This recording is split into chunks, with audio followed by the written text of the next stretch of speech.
Hello friends, welcome to our YouTube channel. This is voice of Keshava. ఎవరైనా మొదటిసారి నా channel చూస్తుంటే తప్పకుండా మా ఛానల్ని సబ్స్క్రైబ్ చేయండి. ఈ వీడియోని లైక్ చేసి షేర్ చేయండి.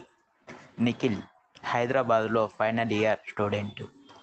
ఒక ఇంజనీరింగ్ కాలేజీలో బీటెక్ చదువుతున్నాడు. ఇంకా ఒకసారి శనివారం సాయంత్రం అతనికి ఫోన్కి ఒక ఆఫర్ మెసేజ్ వచ్చింది. Congrats, you have won free pizza, no charges, just confirm your address అని. ఇంకా అతను సరదాగా ఫారం నింపి పంపించాడు. ఇంకా కొద్ది నిమిషాల్లో ఒక డోర్ బెల్ మోగింది. అతను ఒక డెలివరీ బాయ్ ముఖం స్పష్టంగా కనిపించట్లేదు. అప్పుడు అతను ఫోన్ మాట్లాడుతూనే పిజ్జా ఇచ్చి వెళ్ళిపోయాడు. ఇంకా నిఖిల్ పిజ్జా తీసుకొని టేబుల్పై పెట్టి ఓపెన్ చేశాడు. వాసన మామూలుగా లేదు, పాత మాంసం వాసనలాగా వస్తుంది. అయినా ఆకలితో తిందామని అట్లా ఒక చిన్న ముక్క తీసుకొని తింటున్నాడు. ఇంకా అతని కళ్ళల్లో బ్లర్, చెవుల్లో విపరీతమైన శబ్దాలు వినిపిస్తున్నాయి. అతను బాత్రూమ్కి వెళ్ళి అద్దంలో తన ముఖం చూసుకున్నాడు. కళ్ళల్లోకి చూస్తే తాను చూడలేకపోతున్నాడు.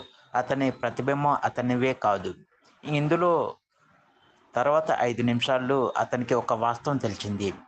ఆ ఫ్రీ పిజ్జా ఆఫర్ ఒక పిచ్చి మానసిక వైద్యశాలలో గతంలో వాడిన టెక్నిక్. పిజ్జా సాస్లో డ్రగ్ మిక్స్ చేసి వాళ్ళను మెంటల్ క్రాక్ చేయడం. నిఖిల్ ఇప్పుడు ఎవరు అనే విషయాన్ని మర్చిపోయాడు.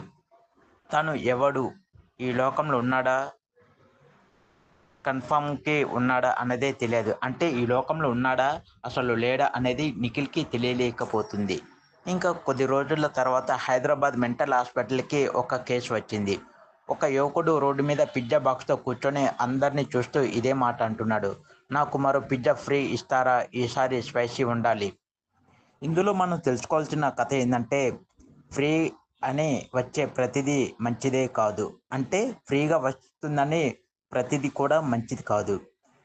కొన్ని ఫ్రీగా వచ్చే వాటికి మన మెదడు రెట్లు కొన్నిసార్లు ఆలోచించాలని నేను ఈ వీడియో ద్వారా చెప్తున్నాను. ఈ వీడియో నచ్చితే ఒక లైక్ చేయండి, షేర్ చేయండి. నేను మీ వాయిస్ ఆఫ్ కేశవని. Thank you friends, thank you.